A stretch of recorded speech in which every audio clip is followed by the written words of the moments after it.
Really.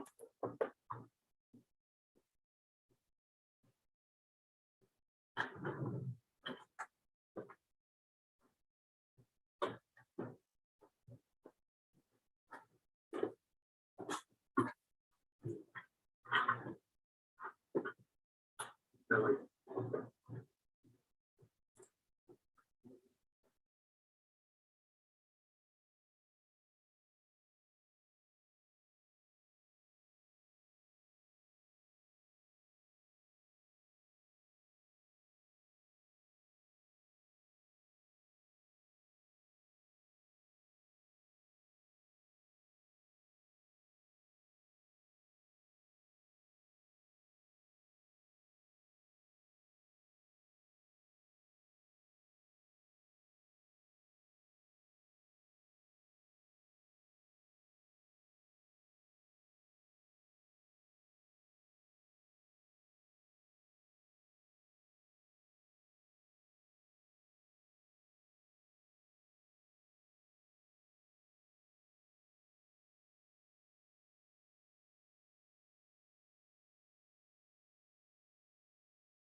Morning, everybody. Good Good morning. morning.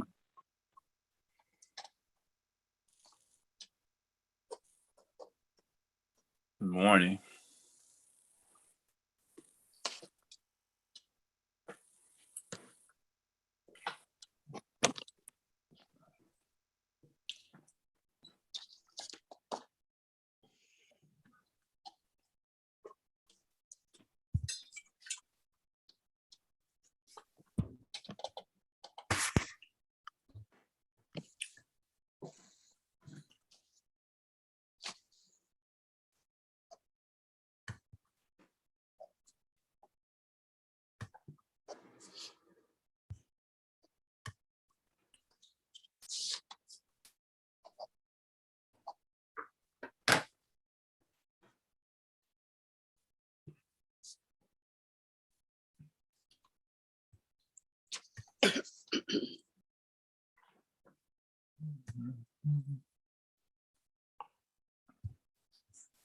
Commissioner Worth, did you send me pictures of that tablet? I did not yet, Terrence. Sorry about that. I will. I was just making sure I didn't miss it. You didn't. Thanks for following up. I'll get with you on that. We've had some emails and things disappear that it's been strange. I am sure it's completely related to me. There I have no doubt. you go, Brandon. That email that disappeared to you was Commissioner Worth's fault. I've had 2 emails that truly disappeared. Wow. So yeah, something is weird. Well, we know who to blame now, so we're good. Exactly.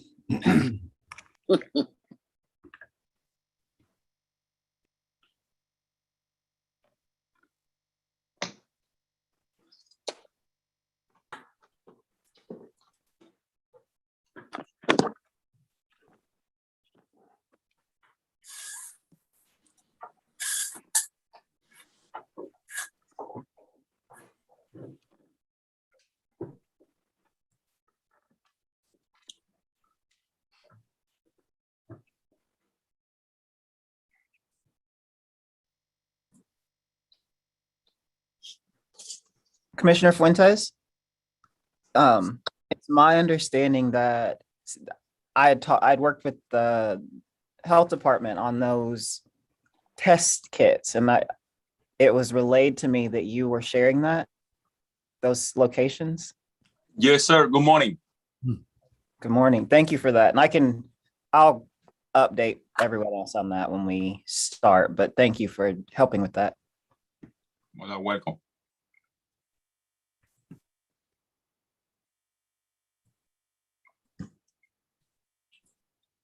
I guess by my count, I think we have a quorum. Is that correct, Terrence? That is accurate. Okay. So having a quorum present, I'd like to call this meeting to order. We've had confirmation of the quorum. Also need confirmation of public notice having been given. Yes, public notice was given. Okay, let me say good morning to everybody and welcome to the October 21, 2021 meeting of the Kentucky Commission on Human Rights. We have a full agenda with a lot of active things going on, and I'm going to have a great update from our executive director who's been very busy over the last month. So do we have any requests from the public for participation? No requests. Okay. Hearing none, the next item of business is consideration approval of the minutes of the meeting held on September the 23rd. Can I have a motion to approve those minutes? This is Jim Glenn, passing a motion, requesting that the minutes be passed. Okay, is there a second? Seconded. All those in favor of the approval of the minutes, please signify by saying aye or raise your hand. Aye. Aye. Aye. Any opposed? The minutes are approved. And so we move directly into section reports and begin with the executive director. Good morning, everybody. I will start and say, I say this a few times, but this one will be really, really short. I did want to update everyone on our personnel. We talked about interviews for our open enforcement officer position.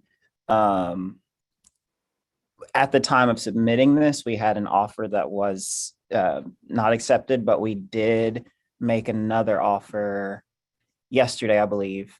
And so I will update you all on that as soon as I hear from where that went. I didn't do a staff spotlight, but I did want to uplift, I guess, Kristen, who the timing of when we submit these, she had quite a few mediations scheduled that were after we submitted these.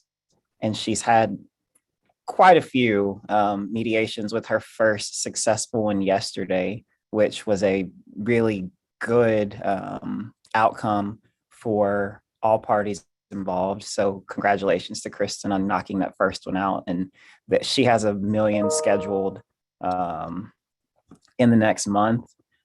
She's scheduled out through December, I believe now. So she's really hit the ground running on that. So just calling that out, and just wanted to tell her congrats.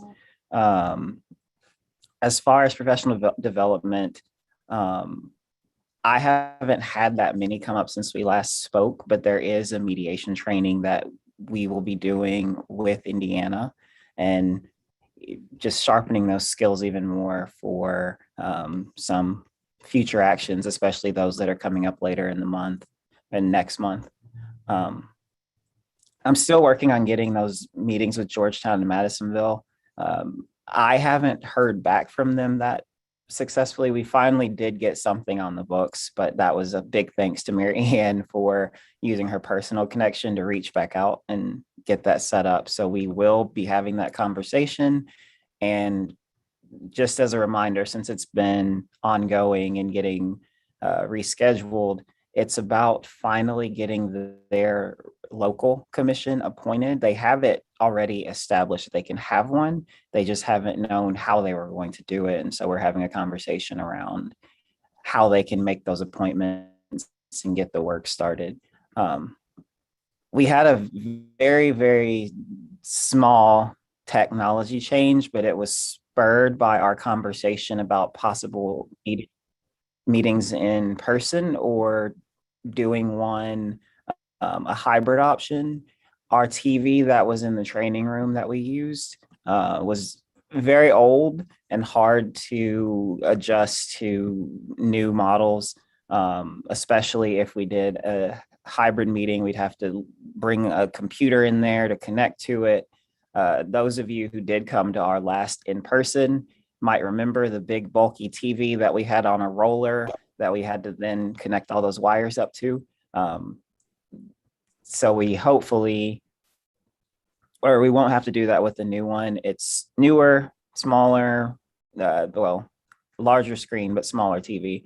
And we'll be able to do some of the meetings. If we did a hybrid or some of our trainings, it has Wi-Fi now, so we don't have to connect it to a computer, and we can just do it makes some of those trainings a little easier, and what makes some of those meetings a little easier. I had some meetings and conversations with the National Urban League around some of the things that they wanted to do to empower communities and their 21 Pillars plan that they're working on nationally.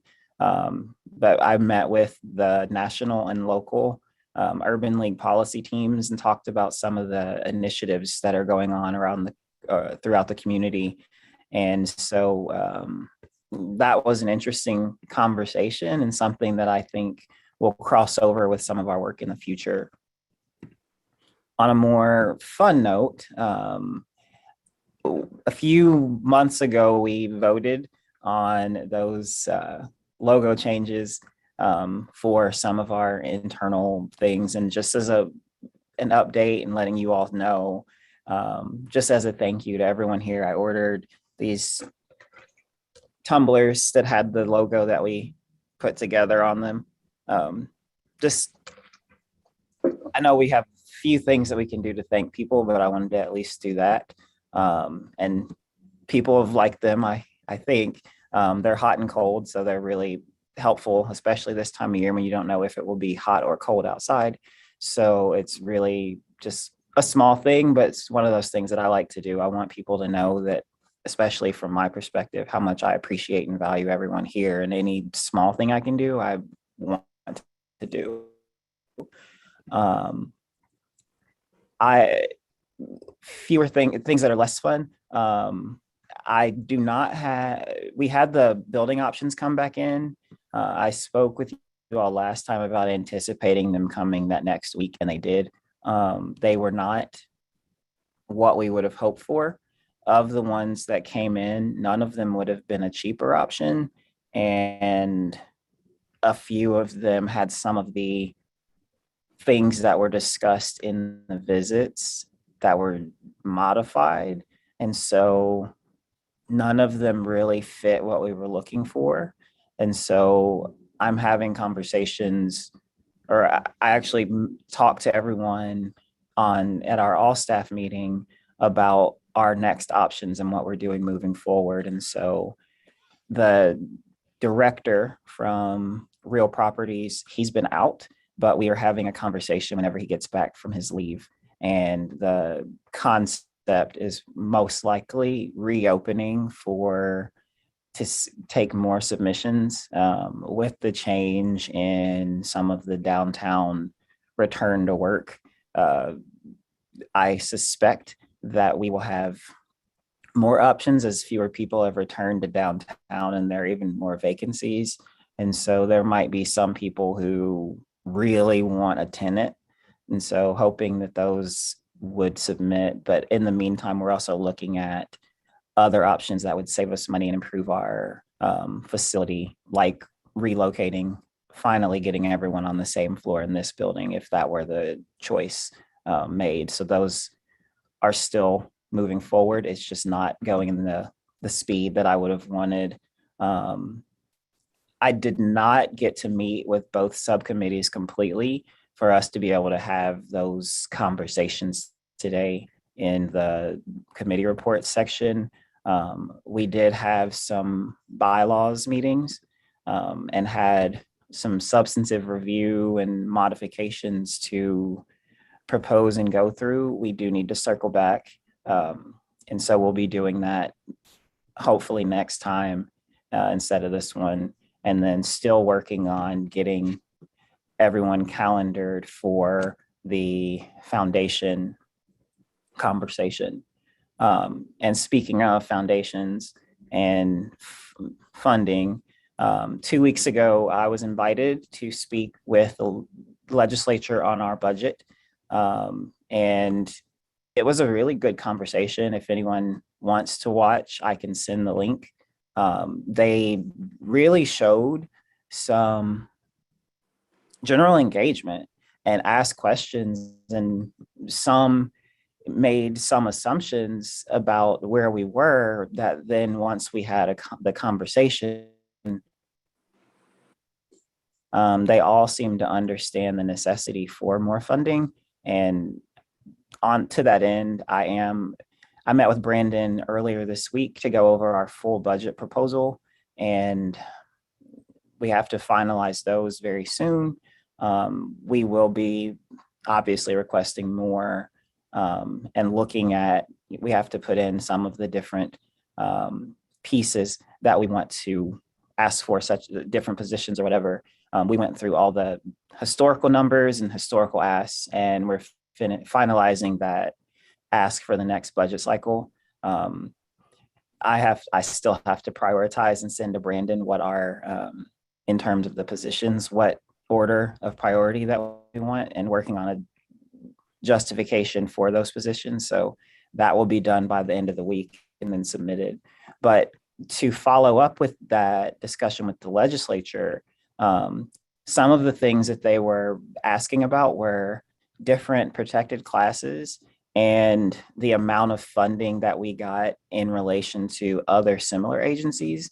And so I've started research on those two things, what every other state commission gets and what other classes are protected in other states. And surprise, surprise, we are lower on both of those than most places. And so being able to show the data that they requested might bolster our case for increased funding, which will be very beneficial.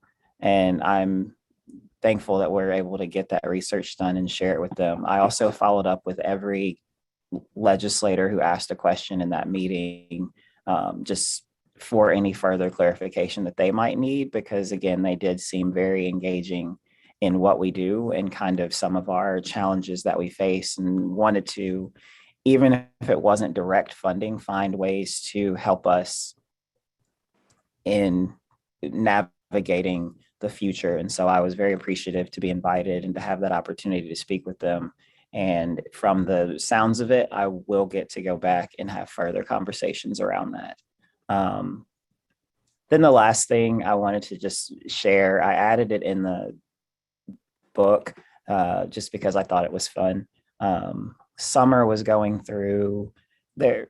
There are boxes in this office that I had never opened. I hadn't had the time, to be completely honest, and I wish I had, because Summer went through them, and there's some really interesting pictures, news clippings that are in there about, and the first one that I put in the book was the Courier article when this commission was first announced, and seeing those types of images. There's a book about the case for integration of the schools and how that could be a good thing. Just things like that, as well as some pictures from demonstrations in support of integration and civil rights. And so it was very interesting to find those things. And I hope to, especially by the time that we speak again, have some type of preservation of these pictures and books, and maybe display them in a way that's not in a box in a corner under some random old phones. And so having a way that we can showcase that, especially as we move to a space that people will come back into, to be able to showcase our history a little bit. And so I'm looking forward to that little fun side thing, because I think that's something important for the agency to be able to show where we've been, and in terms of where we want to get back to. And so I think that will be something that will be interesting to share with others. And then the last thing, I mentioned this before when I had the wrong date. A week from now, I'll be doing the Unity breakfast in Hopkinsville, and there were over 500 RSVPs. This was last week when they told me that, so there are actually more now. And I'll be speaking on the strength and importance of diversity and understanding in Kentucky, and touching on some of the work that we are doing and some of the things that we've seen, and how we can be a stronger we can be stronger people together through recognizing and understanding our diversity and our differences. And so that is next week. And I shared the invitation with each of you after our last meeting.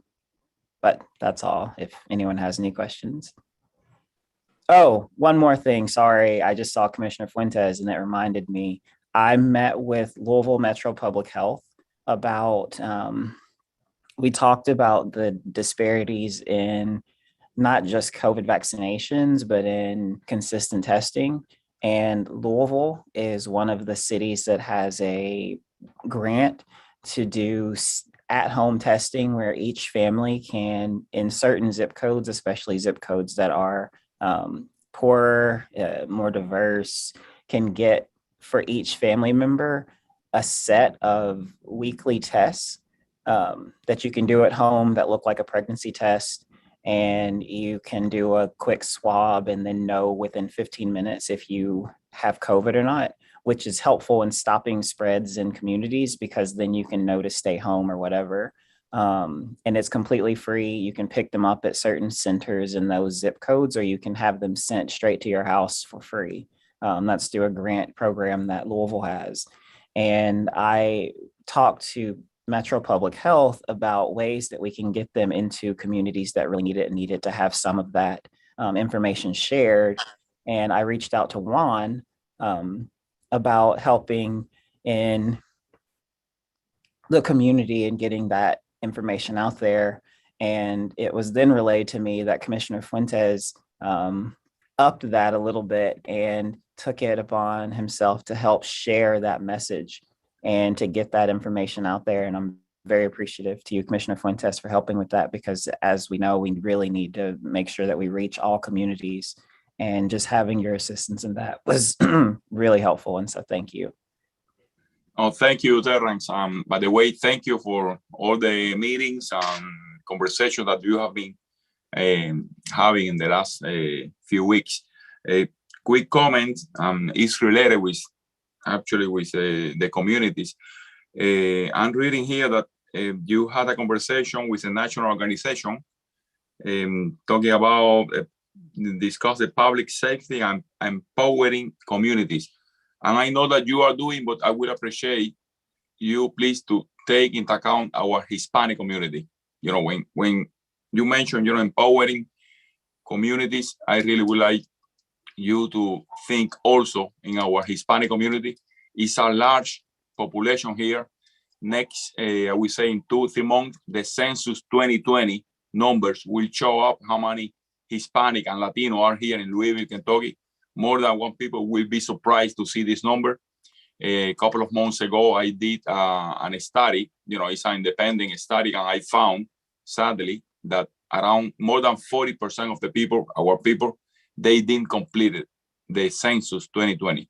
So what it means is that the number that will, the number will be really low, that official number, but the real number is really, really high, actually more than 40%.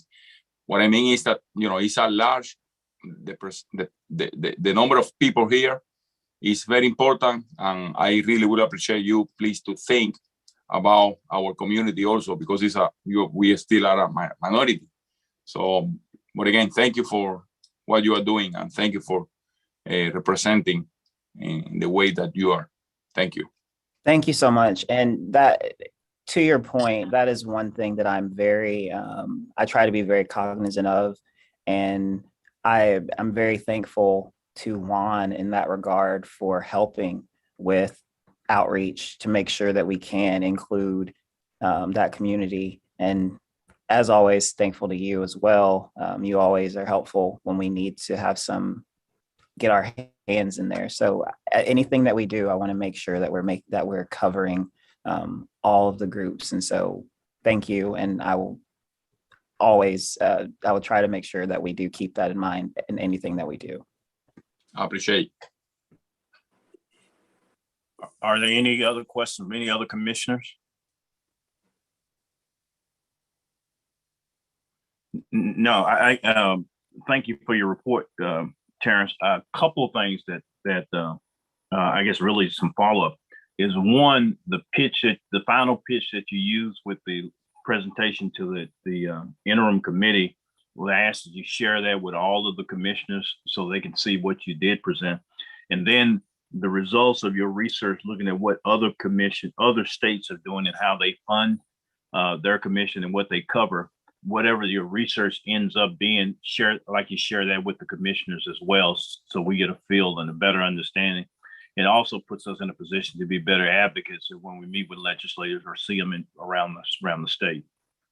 So I would ask that. Okay. Sounds good. I'll send that research as soon as I'm going over it next week, and I'll send that, but I can send that presentation out today after we finish. Okay. Thanks for that. There being no further questions for the executive director, we'll move to the budget and personnel report. Brandon. Good morning. You have my report before you. We are in the midst of budget season, so it's been busy, and we're hoping for a good outcome. I'll entertain any questions at this time. Hey, Brandon, I have a quick question. Sure. On the item E381 dues, what does it mean? I mean, what does it include, the dues? It's So I all the amounts that are represented in that number are bar association dues for our attorneys. Next month, there will be another $100 that is a Kentucky Public Procurement Association dues for me. So it's dues for professional associations or the bar association. Okay, thank you. Sure. Any other questions?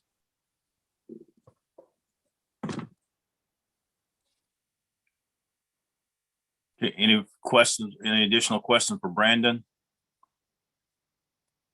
You know, looking at the numbers from a budget standpoint, we seem to be doing very well this year.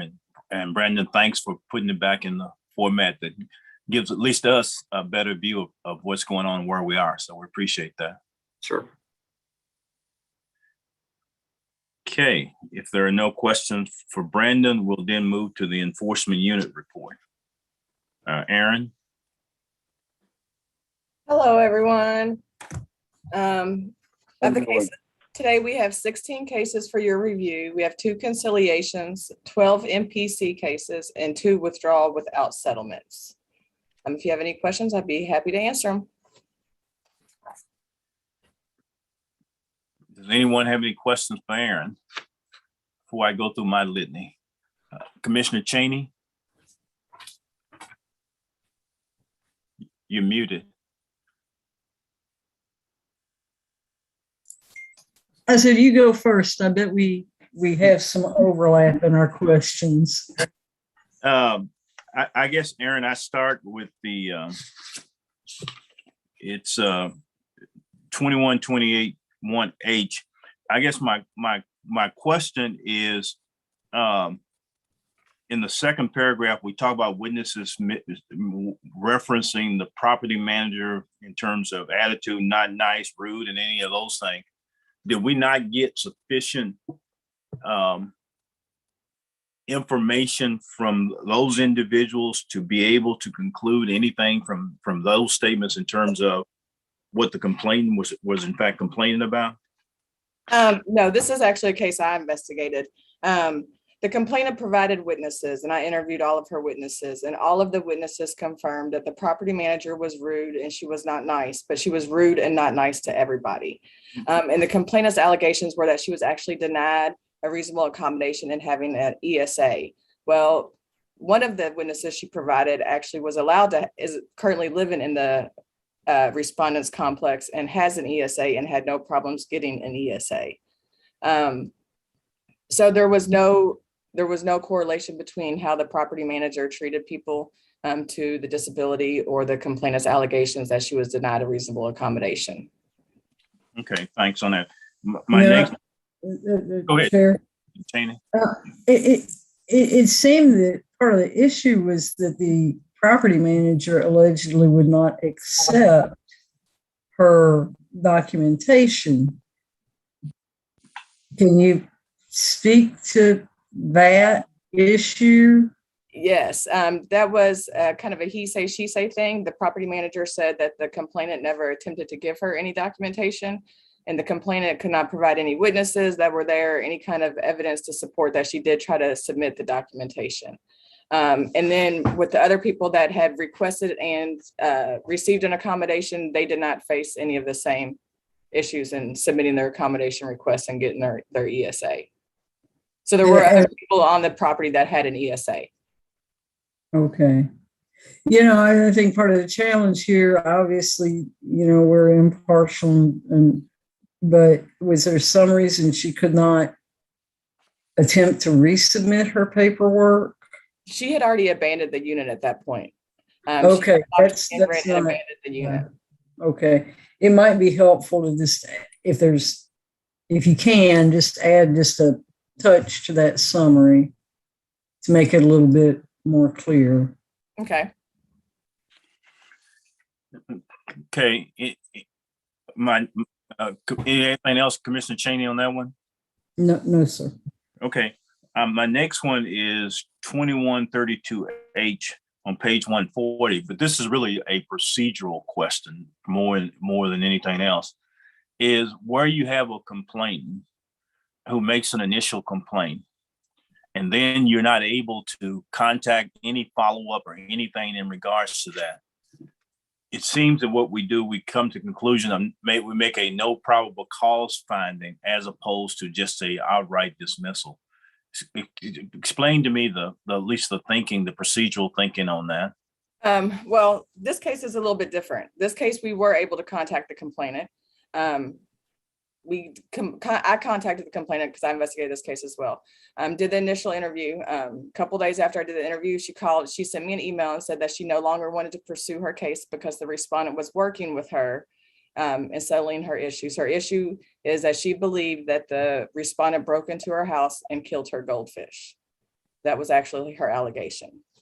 So she sent me an email saying, I want to withdraw my complaint because the respondent is working with me to resolve my issues. So I have actually submitted this case probably about 2 or 3 months ago as a withdrawal. And in the morning of the commission meeting, she sent me another email and said that she no longer wished to withdraw. She was coerced into signing the withdrawal form. So I pulled the case from that commission meeting. I believe it was back in June, and attempted to reach out to her because she sent me the email to see who had coerced her and what happened. And she proceeded to curse me out and hang up. So usually what we do, and then she said that she no longer wanted to be active in this case at all. So I sent her certified letter, saying, hey, I need you to contact me. So we need this information. But the respondent, this lady, like I said, her allegation was that someone broke into her apartment and killed her goldfish. The respondent was able to provide documentation that shows that they didn't enter her apartment and that there were other issues that they were having with her. So there was enough evidence in this case. In some cases, we can't close out a case until we get a respondent's answer. So a case we'll always get a respondent's answer. So how we've done in the past is if a complainant stops cooperating, then if there's enough evidence to make a determination in the case, then we'll make a determination. If there's not enough evidence in the case to make a determination, then we'll close it as an administrative closure or dismissal without prejudice. Okay. My next one is 1173 PA. Just in terms of going through, there's some, I should have caught this earlier and told Clarence about it, but some misspelled words in there. Let's just, correct that in the record. The Okay. Is there, I guess when I read through it, there was no respondent response that let me read my note, my handwriting is getting bad. I guess no respondent's response back to the video as short as the video was. And the video tended, I guess the write-up would say that it was 20 seconds, 30 seconds or whatever it was, didn't show any faces, but at least the language that was being used was I guess indicative of some issue or some problem. And I guess as I read it with no respondent's response to that, I'm trying to understand how we got to where we are in terms of no probable cause. Okay, this was an incident where a complainant went into a Family Dollar and had an incident with the cashier. The investigator is out today, so she's not here with us to be more clear on that. But there was an incident and he claimed that they asked him to leave because of his national origin. The video of the incident did not have any language in it that related back to it, him being asked to leave because of his national origin. I think there was some an argument that occurred between the complainant and the cashier, and he was asked to leave, but there was never any reference of his national origin or anything like that. Okay. Chair or Aaron, was there any store video or anything that you could look at beyond the sort of truncated phone video from the complainant? No, that was it. Okay, no way to know if there were any witnesses that. No, I do not believe there was any witnesses. Okay.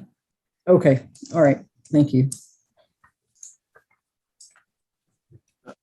I don't have any further question as a report, but I do have a comment, and that is in looking at the cases that are being presented today, we have cases that were 733 days, 616 days, 616 days, 375 days, 838 days, 989 days, which indicates to me you all are really working the backlog. And that's, it's very evident in terms of the cases there. Yeah, we really are. I think our average case age for enforcement has even gone down below 300 days. So it is something that we are really trying to take into account and really working on getting that brought down. Okay. Any questions from anyone else? Yes, Commissioner Cheney. This is just sort of a how come question. I noticed that in one of the conciliations that the respondents' managerial employees will attend a fair housing training within a year of the conciliation agreement. That indicates to me some need for additional education on fair housing requirements. And I'm just curious about the 1 year time frame. And frankly, I guess this why it isn't a bit shorter than a year. Well, in all of our housing conciliations and EEOC conciliations, our federal partners really look at the public good in the agreement. So which means that they don't want it just to be in a conciliation agreement to compensate them, the complainant. They want to see a public good. So if you'll notice, all of our conciliations have that training and reporting aspect of it. Do you know which case it is? This is 2148 on page 134. And my only question was, why do they have an entire year to get to training? Why isn't it 3 to 6 months? Sometimes those are negotiated in the conciliation proceeding, but that is a legal case. So I will let Colt explain that. Yeah, I mean, we just want to give them ample time to find a training and attend a training. I think that outfit is a pretty small place. So I think it could be difficult for them to either get away or find a fair housing training. It's not something that you typically come across all the time, I wouldn't say. So, and I think with that one, there is a fair housing training that we discussed that's in April. So I guess I could have made it go to this April one, but I didn't see that it was very necessary to shorten that time frame anyway. Okay. They're going to attend the training. So that's, and if they don't, then, we'll take care of it at that point. But I don't see why they wouldn't.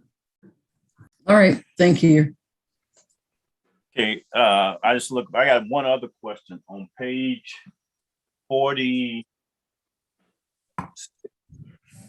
case 9214E, is that the respondent, was requested in May to respond. They're supposed to respond by October 15. I know October 15 was the beginning of this week, but did we get a response in? I'm sorry. Is this on the open case list? I don't have the. Yeah, on the open case list, page 46. Okay, hold on one second. What was the case number? 9214E.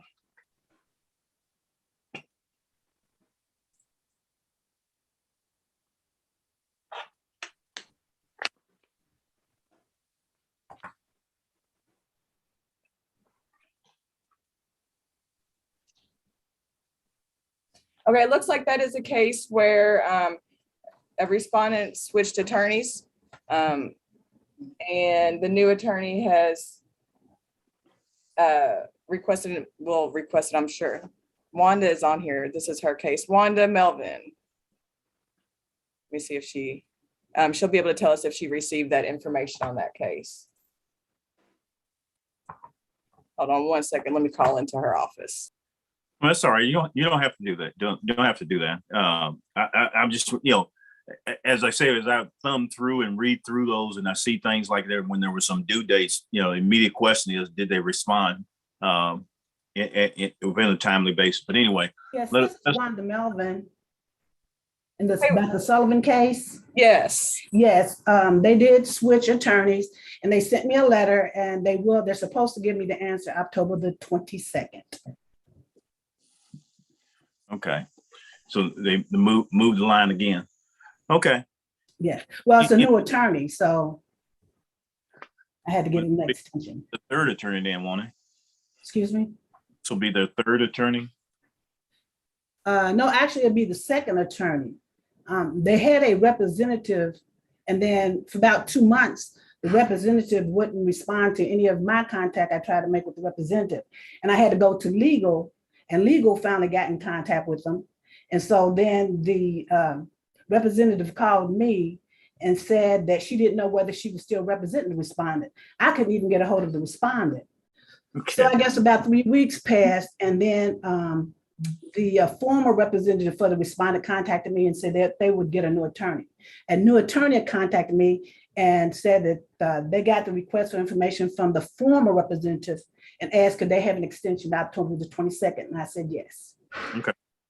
No, that's fine. You know, as I say, when I look at those things, you know, part of, I guess, as I think through enforcement and investigating is holding respondents and their representatives to accountable to timelines and all of those things in terms of, so as a small indicator to them that the commission is serious about what it's doing. Agreeing to an extension doesn't mean that's not true, but it's just, you know, just one of those things that at least looked at and consider. But anyway, thanks for that. Any other questions from any other commissioners regarding the case recommendations? Hearing none, is there a motion to approve the staff's case recommendations? So moved. Okay, moved by Commissioner Smith. Is there a second? Second. Okay, so we have a motion and a second to approve the staff's case recommendations for this meeting. Any further discussion? Hearing none, all those in favor signify by saying aye or raise your hand. Aye. Any opposed? Okay, the motion carries. Also note that Commissioner Littman has joined us while we were having that discussion. I've been here the whole time. Oh, I guess I didn't. You were. Your video was off. I guess I didn't see you. Okay. Well, good to see you. Next item. So that gets us through. So we're now down to education and outreach. Mary Ann Taylor.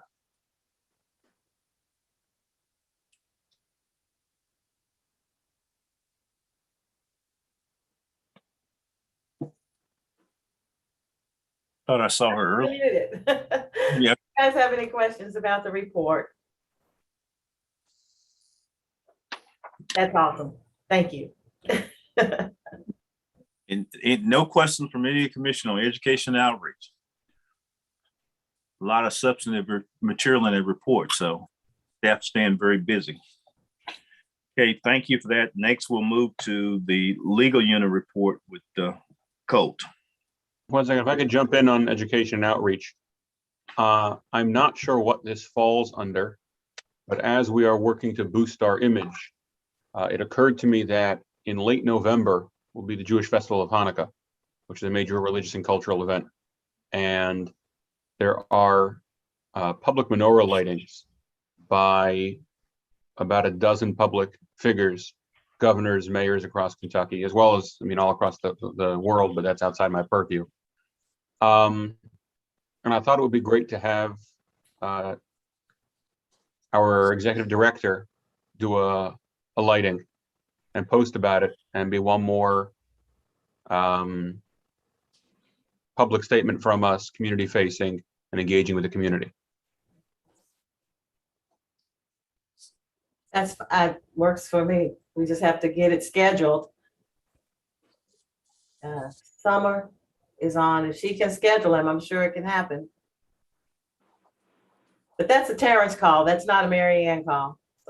And as with it, I think that's a great idea. And as with anything, Rabbi, I definitely want to run it all by you to make sure that we are saying everything in the responsible way. But I think that's a great idea. Awesome.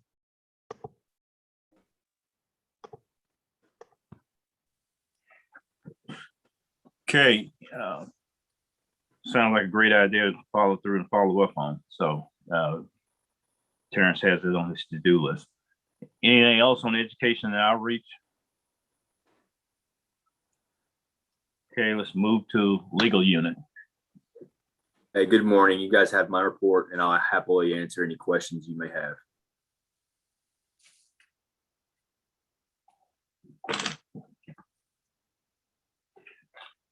Any questions for Colt?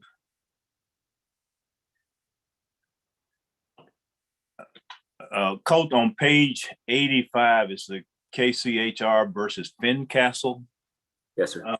where the Court of Appeals affirmed the decision dismissing a case brought by us for failure to state a claim upon which relief could be granted. Yes. Can you tell me about that? That predates me a little. That was an emotional support animal case. The facts, she had an animal. I think we filed the complaint in Jefferson Circuit Court based on the delay. Frankly, I disagree with our taking of that case. They granted her a temporary accommodation for the animal, a couple of consecutive temporary accommodations. They ended up granting it permanently, and I think the argument made in the complaint was that they took too long. The Court of Appeals said that they did not, that they in fact took a shorter time than the commission did to investigate the claim itself. So now on a positive note, there's something in the statute that requires that we do make probable cause determinations in housing cases within 100 days, unless it's impracticable to do so. So I fought on that. We won that argument, thankfully. Otherwise, that would have probably caused us some problems. But there's a rule now, I guess, based on that case that says that not just that case. I cited a bunch of federal cases that are analogous to that. The defendant has to show substantial prejudice in order to get the case dismissed for our failure to make a probable cause determination within 100 days. So I'm proud of the result, although the case, the dismissal was affirmed. Pretty important. Yeah. Colt, Yes, sir. yes, I wanted to ask the question about on page 86, judgments, collections. I'm a little bit lost. I'm seeing this began back as early as 2014, and there's been a dismissal in February of this year. I just wondered, is this something that we are to just keep on the book, even though it's been dismissed because it's not been collected? Or how do we handle this situation as a commission? The case you're referring to, the Mountain Goat LLC and the versus Meeks. Meeks is the respondent in our case who owes the commission money by virtue of a civil penalty, and some to the complainant herself, if I'm not mistaken. Again, another case that's quite old that predates my time. The only reason I've left that particular case, the Fayette Circuit Court case, on the book is because the case is still open, though I don't think I've got any room to go after the debtor, because the creditor in that case, Mountain Goat LLC, filed a notice of satisfaction of their claim. For whatever reason, the case is still pending in Fayette Circuit Court. I think it should be dismissed and final. It is not. That's the only reason I've left it on there. But otherwise, eventually, yeah, I think a collection action would need to be filed in that case. I don't think we've got contact with that complainant, and that's why it's not necessarily high on my list, as there are many cases that are older, that are pre-judgment and really pre-PC that probably demand our attention a little more so than that. Thank you. Does that answer your question, sir? Thank you. Yes. Yes, sir. Thank you, Cole.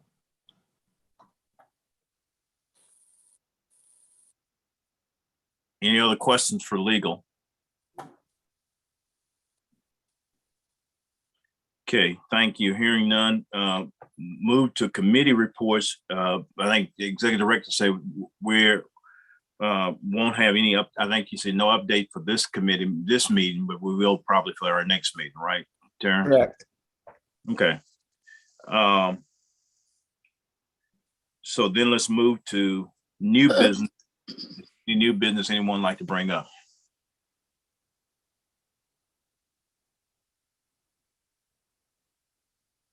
Okay. There's one item I like all of you to be aware of, and I'm going to ask Terrence to send to you. I guess following our last meeting, Terrence and some of the staff received an email raising that Raymond Burse had a conflict of interest because the documentation that for the closure of cases that had my signature on, which Clarence, our process is at the conclusion of the meeting, because documents have to be signed. Clarence uses my stamped signature, and I authorize him to in fact do that. There was a case in that group from Kentucky State University, which I guess came after my time there, but there was in fact a statement to the effect that Raymond Burse had a conflict of interest because that stamp was used. I disagree with that, but I want you all to be aware of that kind of information and stuff that is fluent. The use of the stamp on the document from my perspective was not a conflict of interest, but I want you all to look at that and make your own independent judgment in regards to that. And we'll talk about it at the next meeting. But Clarence, Mike, you send that to each of the commissioners.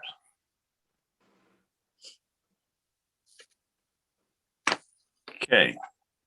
Any other new business? Any other subject matter that any of the commissioners would like to raise or bring up in this meeting?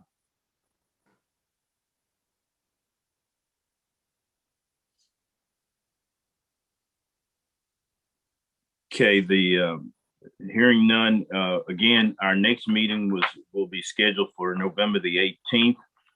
If you have any topics that you would like to have discussed during that meeting, or any matters you'd like to bring up, or would you share those with Clarence and myself as we build out the agenda for the next meeting. And we'll go from there. But thank each of you for a very good meeting. Anything to add, Clarence, Terrence, before I close out? I think that's all. Okay. Nice, nice to meet you, Clarence. I legally changed my name yesterday and didn't tell anyone. Yeah. I got Clarence on my mind for some reason, but anyway, but Terrence will share that with him in terms of any of the things that we have that you want to bring on the agenda. If none, hearing nothing else, I'll entertain a motion for adjournment. So moved. Is there a second? Jim Glenn, second. Been moved and second that the meeting be adjourned. All those in favor signify by saying aye or raise your hand. Aye. Meeting is adjourned. Again, thank each and every one of you for your participation and involvement today. Thanks. Thank you. Take care. Yeah.